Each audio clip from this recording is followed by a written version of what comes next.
Everyone, आज हम पढ़ेंगे 5th क्लास का चैप्टर नंबर 1 राख की रस्सी। तो स्टार्ट करते हैं हमारा आज का लेसन। इस लेसन में आपको दिखाया गया है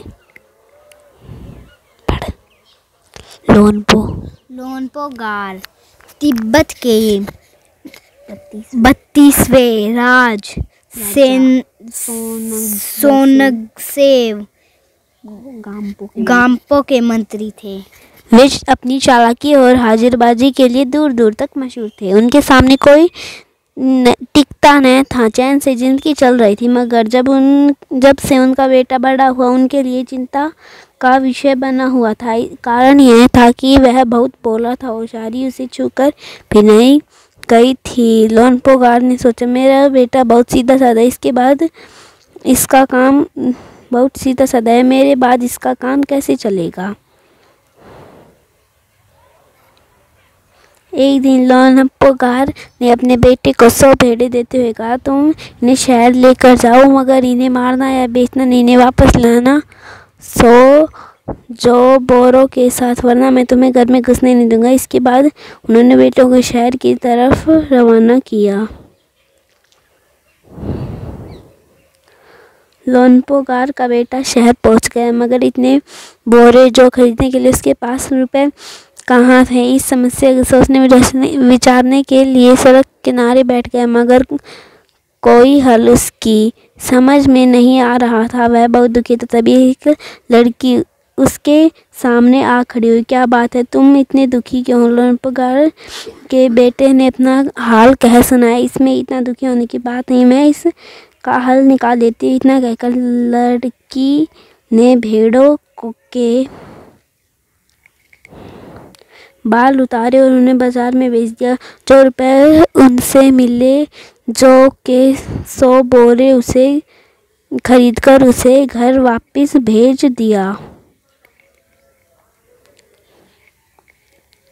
लोनपो गार के बेटे को लगा कि उसके पिता बहुत खुश हो गए, मगर उसकी आप बीती पर उन्होंने ध्यान नहीं दिया। वे उठकर कमरे से बाहर चले गए। दूसरे दिन उन्होंने अपने बेटे को बुलाकर कहा, पिछली बार भेड़ों के बाल उतार कर बेचना मुझे जरा भी पसंद न आया। अब तुम दोबारा उन्हीं भेड़ों को लेकर जाओ और इनके साथ जो के 100 बोरे लेकर ही लौटना। एक बार फिर निराश लोनपो गार का बेटा शहर में उसी जगह जा बैठा।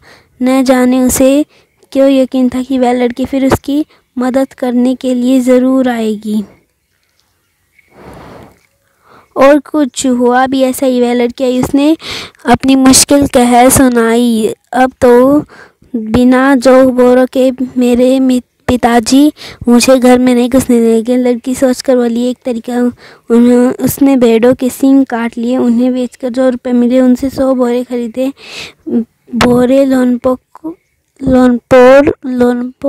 गार के बेटे को सबकर लड़की ने उसे घर भेज दिया। भेड़ और जौ के बोरे पिता के हवाले करते लोनपो गार का बेटा खुश था। उसी विजयी भाव से सारी कहानी कह सुनाई सुनकर लोनपो गार बोले, उस लड़की से कहो कि हमें 9 हाथ लंबी रस्सी बनाकर दे, राख की रस्सी बनाकर दे। उनके बेटे ने लड़की के पास जाकर पिता का संदेश दोहराया। लड़की ने एक शर्त रखी, मैं रस्सी तो बना दूंगी, मगर तुम्हारे पिता को वह गले में पहननी पड़ेगी। लोनपो गार ने सोचा, ऐसी रस्सी तो बनाना संभव, इसलिए लड़की ने शर्त मंजूर कर ली है।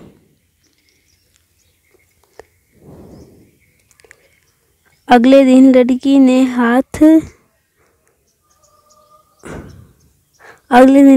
9 हाथ लंबी रस्सी ली, उसे पत्थर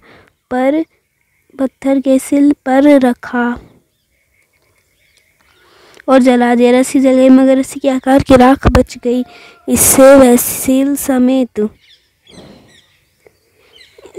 सिल समेत लोनपो गार के पास ले गई और उसे पहनने के लिए कहा। लोनपो गार रस्सी देखकर चकित रह। वे जानते थे कि राख की रस्सी पहनना दूर उठाना भी मुश्किल। हाथ लगाते ही वह टूट गई। लड़की की समझदारी के सामने उनकी चालाकी धरी की धरी रह गई। बिना वक्त गवाए लोनपो गार ने अपने बेटे की शादी का प्रस्ताव लड़की के सामने रख दिया। धूमधाम से उन दोनों की शादी हो गई। तो मिलते हैं नेक्स्ट वीडियो में। यह पार्ट हमारा ख़त्म हो गया, इसके क्वेश्चन आंसर मैं आपको अगली वीडियो में करा दूँगी। तब तक के लिए बाय।